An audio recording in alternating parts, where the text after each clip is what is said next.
पूनम मध्य प्रदेश की रहने वाली है, जिनको देखकर उनके घर वाले ही उनसे घृणा करते हैं। जब भी उन्हें देखते हैं, उन्हें बोलते हैं कि सामने से चले जाओ। वह चाहे बेटा हो या बहू या पोता, कभी खाने के वक्त भी अपने सामने नहीं बैठाते, क्योंकि पूनम को देखकर उनको घृणा आती है।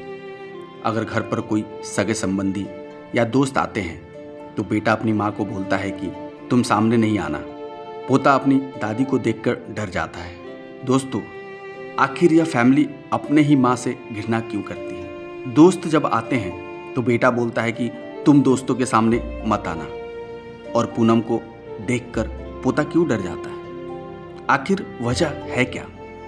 दोस्तों, पूरी कहानी सुनाने से पहले आपसे आग्रह है कि चैनल को सब्सक्राइब कर दें, ताकि हमारा मनोबल बढ़ा रहे, जिससे कि आपके लिए अच्छी अच्छी कहानियां ला सके। नमस्कार, आदाब, सत श्री अकाल। स्वागत है आपका अपना चैनल धर्म द स्टोरी टेलर। उम्मीद है आप सभी अच्छे होंगे, आपकी फैमिली अच्छी होगी, आप अपना और अपनों का ख्याल रखें। दोस्तों, आज की कहानी मध्य प्रदेश की पूनम की है। पूनम के पति, जब पूनम का बेटा रवि छोटा था, तभी उनका देहांत हो गया था। पूनम ने शुरू से ही बहुत ही दुख झेला है। पूनम पर पति के मरने के बाद दुखों का पहाड़ टूट गया था। पति के मरने के बाद उसे कुछ समझ नहीं आ रहा था कि क्या करे, क्योंकि वह अपने ससुराल भी नहीं जा सकती थी और ना ही मायके, क्योंकि पूनम ने लव मैरिज किया था, जिसके कारण उसके ससुराल और मायके वालों ने रिश्ता तोड़ दिया था। वो लोग पूछने भी नहीं आते थे कि तुम लोग जिंदा हो या मर गए हो। पति की छोटी मोटी प्राइवेट नौकरी थी।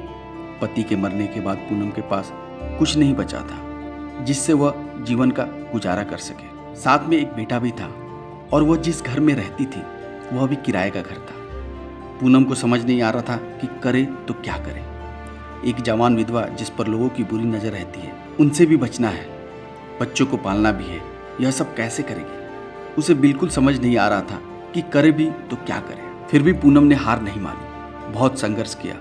उसने अपने बच्चे को पालने के लिए लोगों के घर में काम किया, लोगों के ताने सुने, पर पूनम ने हार नहीं मानी, संघर्ष करती रही। पूनम ने अपने बेटे को पढ़ाना भी चालू किया, ताकि वह बड़ा होकर अच्छी सी जिंदगी जी सके। अभी पूनम के जीवन में पति का सदमा तो था ही, साथ साथ बेटे का सदमा भी आ गया। पूनम का बेटा रवि स्कूल से रास्ते में आ रहा था, तभी उसका एक्सीडेंट हो जाता है। उसमें रवि की एक आंखें चली जाती है। पूनम बहुत परेशान हो जाती है कि करे तो क्या करे। जिसके घर में काम करती है, उन्होंने पूनम के इस बुरे वक्त में बहुत मदद की। उन्होंने अपने एक दोस्त डॉक्टर से राय ली। छोटा है, कोई डोनेट किया हुआ आंख लग सकता है क्या? डॉक्टर ने बोला कि हो सकता है, पर इंतजाम करना पड़ेगा। वहीं बैठे पूनम यह सब सुन रही थी। उसने बोला कि डॉक्टर साहब, मेरी आंखें मेरे रवि को लगा दो। डॉक्टर के सामने हाथ जोड़ने लगी, क्योंकि बिना आंखों के उसकी लाइफ खराब हो जाएगी। मेरे जीते जी मैं अपने बच्चों की लाइफ नहीं खराब होने दे सकती। रवि अभी बहुत छोटा है। पूनम की आंखों को रवि को लगा दिया गया। रवि को तो अभी यह सब याद भी नहीं होगा कि माँ ने उसके लिए कितनी बड़ी कुर्बानी दी है। एक आंख निकलने के कारण पूनम का फेस थोड़ा डरावना सा हो गया था, गंदा लगने लगा था, पर पूनम को कोई फर्क नहीं पड़ता। धीरे धीरे समय बीतता गया, रवि बड़ा हो गया। रवि की जॉब अच्छी कंपनी में लग गई। उन लोगों ने घर भी शिफ्ट कर लिया था। रवि को अपने माँ को देखकर भी अजीब सा लगता था। वह अपने दोस्तों से नहीं मिलवाता था, क्योंकि उसकी माँ का फेस अजीब सा हो गया था। पर उसे क्या पता था कि रवि के लिए माँ ने कितनी बड़ी कुर्बानी दी है, और पूनम ने कभी रवि को नहीं बताया। रवि की शादी होती है, उसके बच्चे होते हैं, समय धीरे धीरे बीतता जाता है। घर की जो बहू होती है, यानी रवि की पत्नी, वो अच्छी नहीं है। वह पूनम से बहुत काम करवाती है। रवि की पत्नी चाहती है कि उसकी सास यहाँ से चली जाए, क्योंकि उसके दोस्त के सामने उसकी नाक कट जाती है, क्योंकि पूनम अजीब दिखती है। बेटा भी माँ के त्याग को भूल जाता है कि माँ ने किस परिस्थिति में उसे बड़ा किया है। वह अपनी पत्नी के बहकावे में आ जाता है। वह भी चाहता है कि माँ वृद्धाश्रम में भेज दूं, पर बोल नहीं पाता है। बहू अपनी सास को बहुत सताती है। पूनम रवि से शिकायत भी करती है, पर रवि अपनी माँ को ही चुप करा देता है। अपनी माँ को ही बोलता है कि माँ, तुमको देखकर घृणा आती है, बच्चे तुम्हें देखकर डर जाते हैं, खाना खाते समय तुम सामने होते हो तो घृणा जैसी आती है, मेरे दोस्त आते हैं तो मुझे अच्छा नहीं लगता। साथ साथ बहू भी पूनम को बहुत उल्टा सीधा बोलती है।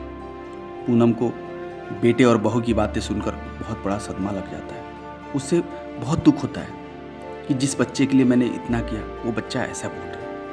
धीरे धीरे वह बीमार हो जाती है। रवि उसे हॉस्पिटल में ले जाता है, पर कुछ दिन बाद पूनम का देहांत हो जाता है। बहू और बेटे सोचते हैं कि चलो अच्छा हुआ, टेंशन खत्म हुआ। उसी हॉस्पिटल में एक डॉक्टर होता है, वह पूनम को पहचान लेता है। वह पूनम के पास आता है और बोलता है कि यह पूनम है ना? बेटा बोलता है जी, आप कौन? डॉक्टर बोलते हैं कि यहीं का डॉक्टर हूँ। डॉक्टर देखता है कि पूनम का देहांत हो गया है। वह रवि से बोलता है कि पूनम का बेटा कैसा है, क्या कर रहा है? पास में खड़ा रवि बोलता है कि जी मैं ही इनका बेटा हूँ। तब डॉक्टर ने रवि को देखा और बोलता है कि पूनम जैसी माँ तुमको कभी नहीं मिलेगी। उसने तुम्हारे लिए बहुत बड़ा त्याग किया है, बलिदान दिया है। डॉक्टर बोले आज जो तुम दुनिया देख रहे हो वो तुम्हारी माँ की देन है। बचपन में तुम्हारा आँख फूट गया था, तब तुम्हारी माँ ने अपनी आँख देकर तुम्हें नया जीवन दिया था। फिर डॉक्टर वहाँ से चले जाते हैं। यह सुनते ही रवि अपनी माँ को पकड़कर जोर जोर से रोने लगता है। उसे अपनी गलती का एहसास होता है। उसे अपने आप से घृणा होने लगती है कि मैंने यह क्या किया, अपनी माँ को मैंने क्या क्या बोला। वह अपनी माँ को बोलता है कि तुमने मेरा जीवन बनाने के लिए अपनी आंखें देकर अपने फेस खराब कर लिए और मैं तुमसे घृणा कर रहा था। रवि को बहुत पछतावा होता है, वह बहुत रोता है, पर अब हो भी क्या सकता था। बहू और बेटे के प्रताड़ना से एक माँ की जान चली गई, जिसने अपने बेटे के लिए इतना बड़ा बलिदान दिया। रवि को इस बात का जीवन भर अफसोस रहा। रवि अपने आप को कभी माफ नहीं कर सका। दोस्तों, यह कहानी सुनाने का मेन उद्देश्य आपको जागृत करना है, आपका मनोबल बढ़ाना है। हम कभी नहीं चाहेंगे कि इस कहानी से आपका दिल दुखे।